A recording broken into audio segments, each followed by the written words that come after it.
కైకేయి కేకయ దేశాధిపతి అయిన అశ్వపతి మహారాజు కూతురు. ఈమె సోదరుడు యుధాజిత్తు. కోసల దేశప్రభు అయిన దశరథ మహారాజు యొక్క 3వ భార్య. ఆమె అందాల రాశి, మిగుల తెలివైన సాధ్వి, వీరవనిత.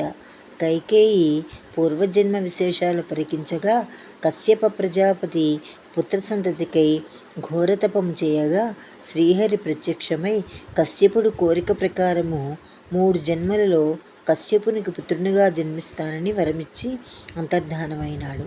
కశ్యపునికి ఆ జన్మలో 3 భార్యలు, అదితి, వినత, కద్రువ. అదితి దేవమాత, వినత గరుత్మంతుని తల్లి, కద్రువ సర్పమాత. కశ్యపుడు నియమిత దినాలలో వారి ముగ్గురితో క్రీడిస్తూ ఉండేవాడు. ఒకనాడు వినత కశ్యపుడు ఉండుట చూచి కద్రువ కోపించి నియమము తప్పినందుకు వినతను శపించగా, వినత కూడా కద్రువను నీకు లోకంలో శాశ్వతమైన అపకీర్తి కలుగుగాక అని శపించింది. ఈ శాపాల వలన కశ్యపుడు మానవుడైన దశరథుడుగాను కద్రువ కైకేయిగాను జన్మించారు. కేకయి రాజపుత్రిక కైకేయి సౌందర్యాన్ని వర్ణించి చెప్పి ఆ సౌందర్యవతిని పెండ్లాడితే సంతానం కలుగుతుందని చెప్పాడు నారదుడు. యోగిని ఒకతే దశరథుని దూతగా రాయబారం పంపినది. కైకేయి కూడా ఇష్టపడింది. బహుభార్యలున్నారని సందేహించగా రాజపురోహితుని కోరిక ప్రకారము దశరథునికి కైకేయి ఎందు పుట్టిన వానికే రాజ్యం ఇవ్వవలెనని వశిష్ఠునితోనూ భార్యలతోనూ సంప్రదించి కైకేయిని దశరథుడు వివాహం చేసుకున్నాడు. కైకేయి కాపురానికి వస్తూ తనకిష్టమైన దాసి మంధరను తీసుకుని వెళ్ళినది. ఈ 3 భార్యలతో దశరథుడు సకల సౌఖ్యాలను అనుభవించాడు. కానీ సంతానం కలగలేదు. కైకేయి పుట్టింట్లో బాల్యంలో ధవళాంగ మహర్షికి పరిచర్యలు చేసింది.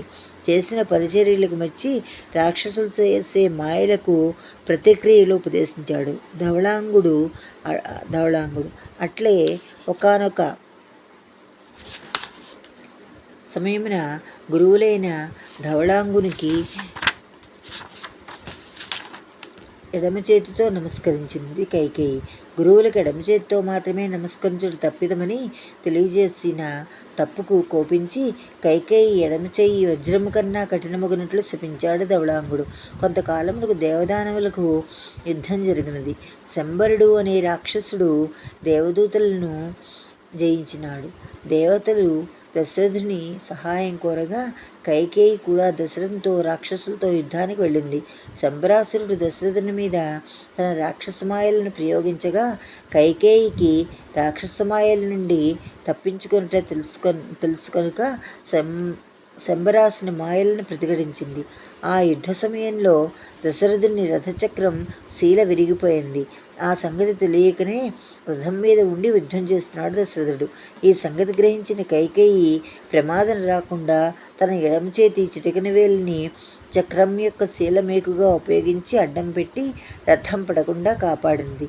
ఆ సమయంలో శంబరాసురుని మాయ నుండి తనను తప్పించినందుకు మరియు యుద్ధభూమిలో రథం కూలిపోకుండా కాపాడినందుకు దశరథుడు కైకేయిని మెచ్చుకొని 2 వరములు కోరుకోమన్నాడు. కోరినప్పుడు ఇవ్వమని చెప్పి ఆ 2 వరాలను దశరథుని వద్దనే ఉంచింది కైకేయి. మరికొన్ని సంవత్సరాలు గడిచాయి. కానీ దశరథునికి కౌసల్య, సుమిత్ర, కైకేయుల యందు కూడా సంతానం కలగకపోవచ్చే సంతానం కొరకు అశ్వమేధ యాగం చేయగా హోమకుండ నుంచి ప్రాజాపత్య పురుషుడు పాయసపాత్రనిచ్చి అంతర్ధానమైనాడు. ఆ పాయసాన్ని దశరథుడు కౌసల్యకు సగం, మిగిలిన సగంలో సగం సుమిత్రకు, ఆ మిగిలిన దాంట్లో సగం కైకేయికి, ఆ తర్వాత మిగిలిన పాయస భాగాన్ని మళ్ళీ సుమిత్రకు ఇచ్చాడు. ఆ చిరకాలంలోనే 3 భార్యలు గర్భవతులై మగ శిశువులను కనినారు. కైకేయి ప్రసవించిన నాడు దశమి పుష్యమి నక్షత్రము, మీనలగ్నము, కులగురువుగు వశిష్ఠునితో నామకరణం చేయించారు. కైకేయి పుత్రునికి భరతుడు అని నామకరణం చేశారు. పిల్లలు క్రమేపీ దినదినాభివృద్ధి పొందుతుండగా ఒక దినమున బాలరాముని దశరథుడు తొడపై కూర్చోబెట్టుకుని లాలించుచుండగా గంధర్వుడు ఒకడు ఇంద్రలోకం నుండి వచ్చి మధురగానం చేసినాడు. ఆ గానానికి పసిపిల్లలు ఆనందంతో కేరింతలాడినారు. గంధర్వుడు సంగీతం చాలించగానే పసివాళ్ళు ఎడవసాగారు. అది గమనించిన కైకేయికి కోపం వచ్చి ఆ గంధర్వుడు ఎల్లప్పుడూ అక్కడే ఉండి తన గానామృతంతో పసివాళ్లను సంతోషపెట్టాలని ఆదేశించి దశరథంతో ఇంద్రలోకానికి లేఖ పంపి ఆ దేవగంధర్వుడు దశరథుని ఇంటనే ఉండి తన గానామృతంతో వారందరికీ సంతోషం కలుగజేసేట్లుగా ఏర్పాటు చేయించింది. మహారాణి కైకేయికి శ్రీరాముని పైగల వాత్సల్యం అపూర్వమైనది. శ్రీరాముడు యువరాజుగా పట్టాభిషిక్తుడు కాబోచున్నాడని విన్నంతనే ఆమె ఆనందమునకు అవధులు లేవు. ఈ శుభవార్త తెచ్చిన మంథరను శ్లాఘించి బంగారు ఆభరణను బహుకరించింది. కైకేయికి శ్రీరాముని అడగల అపారమైన ప్రేమకు ఇదే నిదర్శనం. ఆపై మంథర చేసిన దుర్బోధలను చెప్పుడు మాటలను విని ఆమె బుద్ధి కలుషితమైనది. స్వార్థమునకు అధీనురాలై భరతునకు పట్టాభిషేకము, రామునికి 14 సంవత్సరముల వనవాసము అను 2 వరములు దశరథ మహారాజును కోరింది. కానీ ఇట్లు కోరుటకు ఆమె నిమిత్తం కారణం మాత్రమే. ఎందువల్లనగా దేవతల ప్రార్థనపై సరస్వతీదేవి ఆమె బుద్ధిని మార్చివేసినది. దుష్ట శిక్షణ, శిష్టరక్షణ, ధర్మ సంస్థాపన అను భగవదవతార ప్రయోజనములు నెరవేరుటకు కైకేయి నిమిత్త మాతృలారు. అందువలననే ఆమెను పాపాత్మురాలు, వంశమునకు కళంకము తెచ్చిన దుష్టురాలు అని ఎవరెంత నిందించినను, చివరకు తన కడుపున పుట్టిన పుత్రుడు భరతుడు దుర్భాషలాడినను వాటన్నిటినీ ఆమె ఓర్పుతో సహించింది. చిత్రకూటమున కైకేయి శ్రీరాముని కలిసి పశ్చాత్తాపంతో కన్నూరు పెట్టుకుని, మాయలో పడి నీకు తీరని అపకారం చేసి తిని, నీవు సత్పురుషుడవు, క్షమాశీలుడు కనుక నా దోషములన్నిటినీ క్షమింపమని పశ్చాత్తాప చిత్తముకలదే వేడుకొన్నది. దేవతల కార్యసిద్ధికై ఆ దైవమే నాకు ఈ బుద్ధి పుట్టించింది. నీ మహత్యం నా కనువిప్పు వెలిగించింది. నీ మహత్యం నాకు కనువిప్పు కలిగించింది.